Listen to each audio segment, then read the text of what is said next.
Alors, exercice 74, je vous avais demandé de faire seulement la question 2, hein, celle qui concerne les variations de la suite. Donc là, vous avez une suite arithmétique de premier terme U0 égale 3 et de raison 2.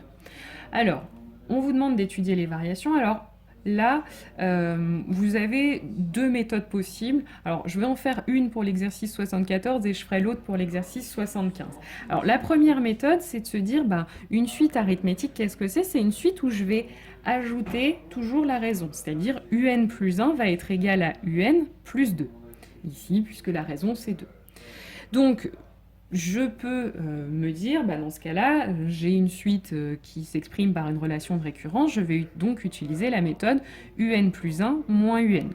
Donc UN plus 1, on a dit, c'est égal à UN plus 2, et dans cette méthode, le moins UN, je le recopie. Du coup, j'ai UN et moins UN qui s'annulent, il me reste juste 2. Donc UN plus 1 moins UN est positif, et donc UN est croissante strictement. Alors, maintenant, exercice 75, la deuxième méthode. Donc, on a une suite qui est arithmétique, cette fois-ci de premier terme U0 égale 13 et de raison moins 5. Donc, deuxième possibilité, c'est d'utiliser la deuxième formule qu'on avait vue dans le cours sur les suites arithmétiques et donc se dire que UN, c'est U0 plus n fois la raison. Donc là, ici, 13 plus n fois moins 5. On peut réécrire 13 moins 5n. Donc c'est une suite qui s'exprime par une relation explicite en fonction de n. Donc je vais utiliser plutôt la méthode de la fonction. Donc égale f de n avec f de x qui est égal à 13 moins 5x. Donc là, encore une fois, c'est comme ce qu'on avait vu dans l'exercice la fois précédente, deux possibilités, vous pouvez éventuellement dériver, mais là, on peut se rendre compte aussi que c'est une fonction affine, donc il y a juste à regarder son coefficient directeur. Là, c'est moins 5. Attention à ne pas se tromper dans le coefficient directeur, c'est pas 13, hein, c'est bien moins 5. Et donc c'est négatif, donc la fonction affine est strictement décroissante sur 0 plus l'infini, et donc UN est strictement décroissante. Ensuite, on passe aux suites géométriques avec l'exercice 89. Donc là, même chose, on vous dit une suite géométrique de premier terme V0 égale 2 et de raison Q égale 3. Donc au départ, on pourrait se dire, je vais faire un petit peu comme pour les suites arithmétiques, et donc je sais que pour une suite géométrique, cette fois-ci, je multiplie toujours par la raison. Alors, donc là, la raison, c'est 3. Donc ce qu'on peut faire, c'est se dire UN plus 1, c'est 3 fois UN. Et donc, UN plus 1 moins UN, je vais faire cette méthode-là, hein, puisque j'ai une suite récurrente.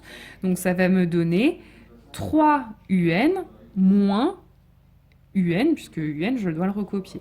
Donc, ça va nous faire 2 UN, si je simplifie. Mais le problème, c'est que cette expression, je ne peux pas en déterminer le signe, parce que 2, je sais que c'est positif, mais UN, de quel signe c'est? Je n'en sais rien. Donc je ne peux pas utiliser cette méthode-là. Donc là, l'idée, c'est d'utiliser, là on n'a pas le choix, pour les suites géométriques, d'utiliser la formule qu'on a vue dans le cours, UN égale U0 fois, donc c'était V dans cet exercice, donc V0 fois Q à la puissance n. Donc là, ici, V0, c'était 2, et la raison, c'est 3. Donc 2 fois 3 à la puissance n. Et donc, je vais utiliser cette expression pour déterminer si notre suite est croissante ou décroissante. Alors là, notre expression, c'est une expression qui dépend de n. Donc, au départ, on pourrait se dire, je vais utiliser la fonction. Le problème, c'est que là, c'est un petit peu comme ce qu'on avait vu dans le dernier exemple du cours. Là, notre n est en puissance. Donc, la fonction qui serait éventuellement associée, ce serait la fonction f de x égale 2 fois 3 à la puissance x. Mais 3 à la puissance x, je ne sais pas le dériver. Donc, je ne peux pas utiliser la dérivée. Donc, je vais utiliser l'autre méthode. Donc, Vn plus 1 moins Vn. Vn plus 1, ça va être cette expression-là, mais je remplace n par n plus 1, donc 2 fois 3 à la puissance n plus 1. Et Vn, je le remplace par 2 fois 3 à la puissance n cette fois-ci. Je ne garde pas le UN, ça n'a pas d'intérêt, je ne pourrais pas faire de simplification puisque je n'ai pas une expression écrite, une relation de récurrence. Donc, une fois que j'ai écrit ça, c'est la même chose que dans le cours, c'est-à-dire que mon 3 puissance n plus 1, bah, je vais le réécrire 3 puissance n fois 3. Pour faire apparaître en fait un facteur commun. Ce facteur commun, c'est 2 fois 3 puissance n. C'est ça qui apparaît dans mes deux termes. Donc je factorise. Dans le premier morceau, il va me rester 3, et dans le deuxième, rien. Donc en fait, il me reste 1. Donc c'est 3 moins 1. Et donc 3 moins 1, ça fait 2. Là, tous mes termes 2, 3 puissance n, 2 sont positifs. Donc le résultat est strictement positif. Donc UN est strictement croissante. Et enfin, pour l'exercice 90, donc même principe, toujours une suite géométrique. Donc cette fois-ci, on ne va pas tenter la première possibilité puisqu'on sait qu'elle ne marche pas. Donc on va directement écrire Vn comme V0 fois Q à la puissance n. Donc ici 3 fois moins 2 à la puissance n. Alors attention, le moins 2 entre parenthèses, hein, la puissance n s'applique à tout le moins 2. Si vous ne mettez pas de parenthèse, il va s'appliquer qu'au 2. Donc bien entre parenthèses. Et je refais exactement la même méthode. Donc Vn plus 1, ce sera 3 fois moins 2 à la puissance n plus 1. Et Vn 3 fois moins 2 à la puissance n. Je soustrais ces deux choses-là. Je veux étudier le signe de cette expression. Donc pour ça, il faut factoriser et donc faire apparaître un facteur commun. Pour ça, le moins 2 puissance n plus 1, je le réécris comme moins 2 puissance n fois moins 2. J'ai donc un facteur commun qui est mon 3 fois moins 2 puissance n, et donc si je factorise, il me reste dans ce terme-là moins 2, dans ce terme-là rien, donc moins 1. Et donc ça va me faire 3 fois moins 2 puissance n fois moins 3. Donc si on va un petit peu plus loin dans le calcul, 3 fois moins 3, ça va me faire moins 9, fois moins 2 à la puissance n. Et je ne peux pas simplifier davantage. Alors maintenant, mon moins 9, lui, il va être négatif, pas de problème. Par contre, moins 2 puissance n, eh ben, ça va dépendre.